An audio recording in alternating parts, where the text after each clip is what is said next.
One match. Two match. Penny and dime. Here I come.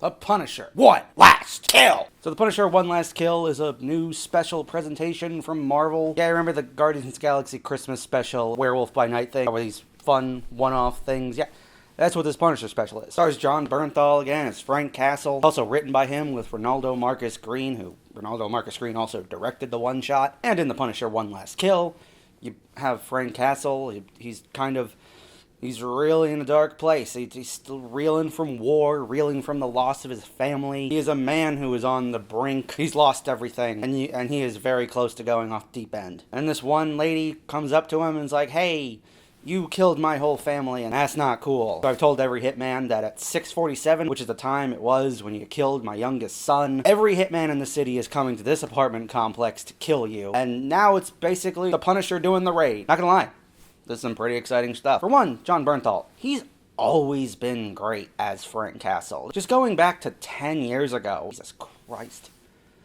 10 fucking years. That's how old Daredevil Season 2 is. I remember him being announced as the Punisher in Daredevil Season 2 and thinking that you are never going to get a better comic book casting than that. He's a very gruff, hardened-seeming dude, and he just knows how to play really seasoned, hardened, badass guys. And also just the first half, where it's a Frank Castle who is really down, and it's commenting on what people who serve our country go through, what a loss as catastrophic as your wife and children being taken from you, the kind of toll it takes on your mental state. Like, the special opens up with him going to his family's grave site, sits at his daughter's grave, and he's like, I don't think I can be around anymore. Everything's been taken from me. I have nothing left. I think I have to just pull the trigger and kill myself. Not that the Punisher hasn't always been a dark character, but that moment in particular choked me up. It's really dark. And then we get to the actual Punisher doing Punisher stuff, which is when all these hitmen come to the apartment complex and it's the raid. He has to go through all these guys, hundreds upon hundreds of guys just coming after him. He leaves the apartment, he goes out onto the terrace. The entire building complex is just falling into absolute utter chaos. He's taking knives and hatchets and shotguns off people. He's using dudes as human shields, pumping the gauge of the shotgun on the shoulder of the dude he's using as a human shield. Some really solid Punisher blood, guts, and gore being spilled action. Except for that one moment where he falls off a roof and he lands on a power transformer and it just looks like a weird CGI ragdoll. That's one shot out of 45 minutes. But the rest of the action, pretty intense, pretty visceral. You can tell that they are just pulling out all the stops. They're like, we got one 45-minute window to tell a Punisher story in before he goes to beef it out with Spider-Man and Brand New Day. So we just have to go for it. We're just making it as hardcore, edgy, bloody as the Punisher can get. And then there's a moment where all the chaos spills out into the actual neighborhood. And that's the point where I'm like, okay, Spider-Man, you're on fraud watch now, buddy. You have this entire neighborhood of New York descending into gangland chaos. Everyone is trying to kill everyone. Look at Born Again Season 2. The entire city of New York is descending into chaos. Mob rule. Wilson Fisk, one of the most dastardly criminals in all of comics, is running the city with an iron fist. He has a Gestapo of an anti-vigilante task force that is rounding up people that they suspect may or may not be criminals and just throwing them into Guantanamo. All this shit's going down. Punisher is at his wit's end, fighting the good fight. And meanwhile, Peter Parker's just in his one-bedroom apartment gooning to MJ Instagram stories. Get off your ass, you lazy fuck. Anyway, a little long-winded rant. I think the one negative I have with this is that it's short. It's one episode of television. One 45-minute episode of television. Everything, by the time everything wraps up, you think, could have gone for a lot more of that. Could have gone for another hour, let everything breathe a bit more, flesh everything out, make the transition from a Frank Castle who's retired from Punishing, gonna kill himself, and then transitioning back into being the Punisher and